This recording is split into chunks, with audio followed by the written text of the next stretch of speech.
This shit's got to go. Hey, guess what country is getting itself out of a financial hole by some rather draconian measures? Well, Greece? No, not even close. Yeah.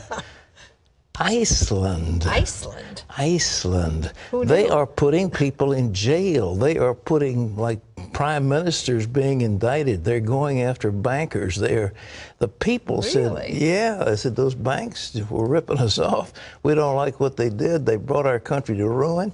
And now Iceland suddenly is turning around. Their GDP is growing, and they look like a big success story. The former chief executive and chairman of Anglo-Irish Bank, Sean Fitzpatrick, has appeared in court in Dublin.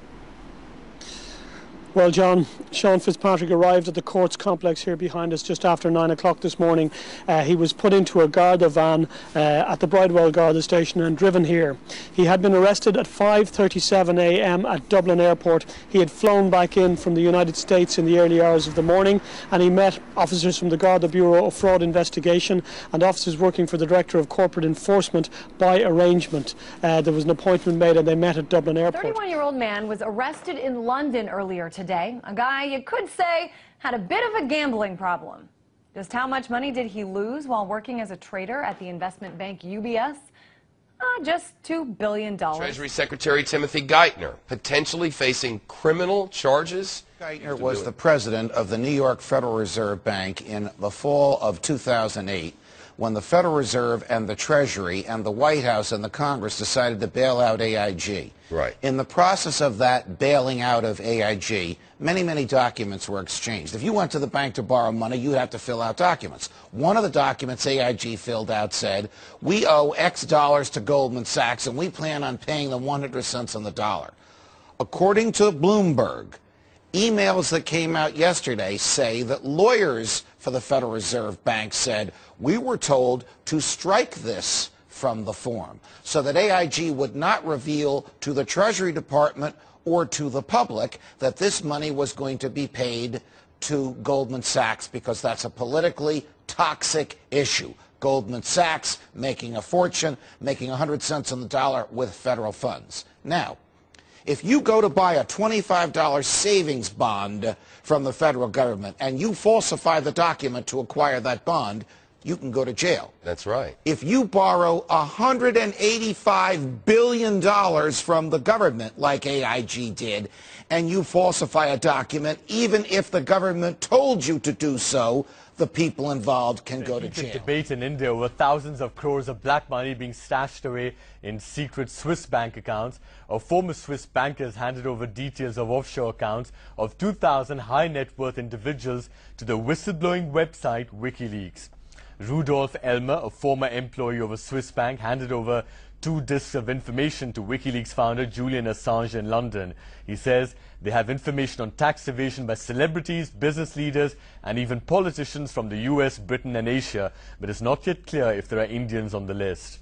Elmer says that after years of watching the money laundering trade, he wanted to do something about it. He will appear before a Zurich court on Wednesday, charged with violating strict Swiss banking secrecy laws. WikiLeaks now plans to put up the information on the website in a matter of weeks. Pointed out that the arrests are not an indication of a systemic failure. Yesterday, at least 8 top officials of state-run banks and financial institutions have been arrested by the CBI on Wednesday. The allegations are that they accepted bribes in exchange for disbursing loans to corporate housing and realty companies, despite suspect credit records, and at other times for bailing out realty IPOs. Royal Bank of Scotland is reportedly set to be fined €186 million for the same interbank interest rate rigging scandal that's hammered Barclays. The British regulator, the Financial Services Authority, says 4 banks, Barclays, RBS, HSBC and Lloyds, will have to pay compensation to customers because they missold products to protect small businesses against a rise in interest rates.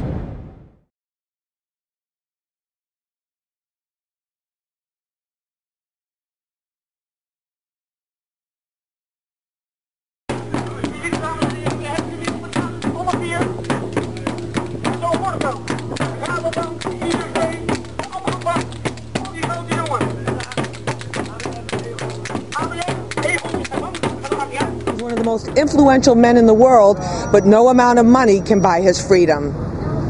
62-year-old IMF head Dominique Strauss-Kahn spent the night in a jail cell in an East Harlem police station. It was a far cry from his $3,000 a night luxury hotel suite at the Sofitel in Times Square.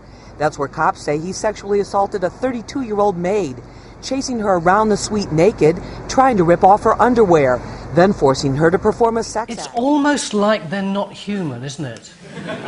You look at them and you think, these people don't live in the same world as us. Do you remember that before the crisis happened, what they were doing was decimating the high street banks, laying off all their staff, putting us all on computers when they clearly hadn't developed the technology for those computers. They told us that they were doing that to make things better for us. They didn't.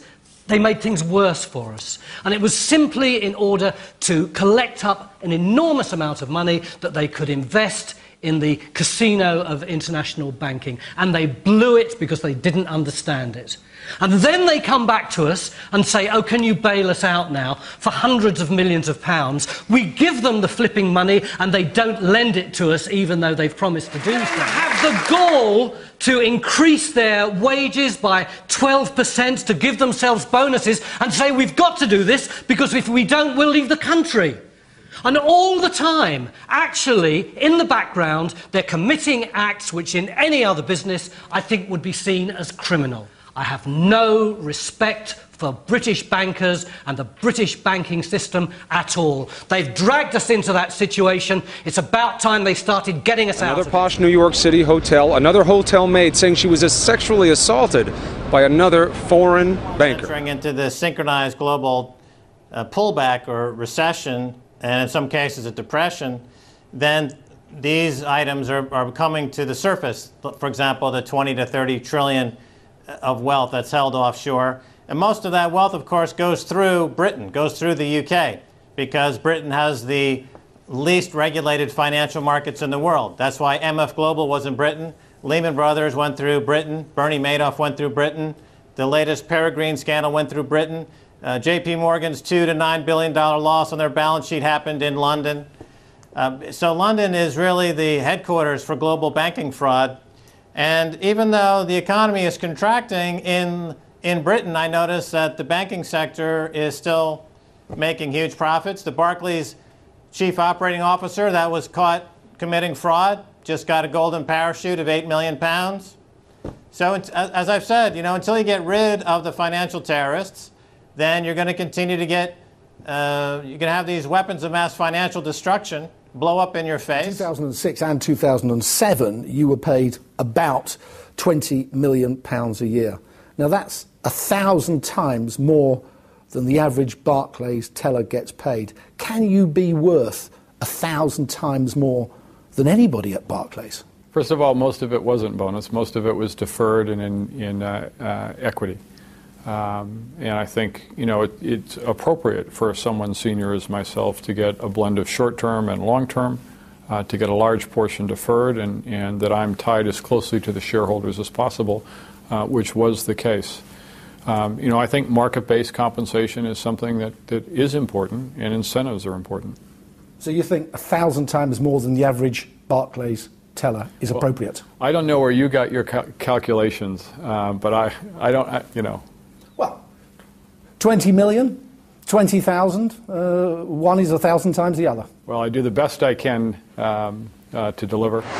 Britain's Royal Bank of Scotland is again the target of public outrage, with fresh protests at its branches after the lender awarded over €900 million in bonuses to some of its staff for last year. The bonuses were paid despite the bank posting a fourth quarter loss of €2 billion because RBS is 82% owned by the British government after being rescued with a bailout of over €53 billion of taxpayers' money. I want to assure you, David, that behavior was reprehensible. It was wrong. I'm sorry. I'm disappointed. And I'm also angry. There is absolutely no excuse for the behavior that was exhibited in those activities. We are all in this together. We changed the Conservative Party to be ready for this moment, so that when the moment came, people would see us fit to govern. People would trust us with public services. People would join us to fix the broken society. and people would turn to us to lead the economy out of crisis. There's some real deeper problems going on in this. I'm just a bystander. I don't know anything at all, except I have a Barclays account, right? And that becomes a problem to me, because I know Citibank somehow are connected to this too. And when I live in America, I have a Citibank account, right? And this worries me, that this kind of shenanigans, right? And you said there's crimes. Everybody seems to know there's crime here. Yeah. Now, how on earth is Parliament going to discuss this, really, when both sides, left and right, are connected to this, right? It doesn't just... This doesn't just go back to Brown. Right? This is part of the ongoing problem. Mr. Diamond comes from Wall Street. Right? Hello. Both parties love this idea.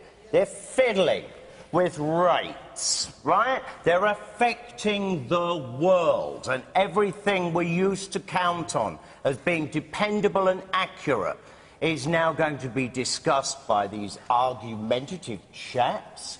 There's never going to be a conclusion in that. Who do you want to see do it? Listen, if I nick a motor, right, I'm going to be up before the judge, the Rosa, right? Hello, same thing. Judge. I'm not in charge. You are. I have no authority over you or anyone else. On the contrary, you have authority over me. Think of me as a spokesperson for all the people of the world, controlled by you through social media. Before we get into how that works, let's take a look at this map. Now, this is us. A bunch of lines, divisions, boundaries, countries competing for limited resources, economic domination, religious superiority. Competition is healthy when it comes to cricket or Facebook travel pictures, but this is just stupid. Let's zoom out and get another perspective. To scale, our solar system is a grain of sand in the Sahara Desert, and this little pixel is our only home. Yet we're sucking up resources like there's no tomorrow, breeding like rabbits, strangulating other species out of existence. Plastic waste in the ocean is growing larger than most countries, with nothing in place to stop it. Industries that are harming our planet are so powerful they can prevent or slow down cleaner technology for the sake of short-term profit.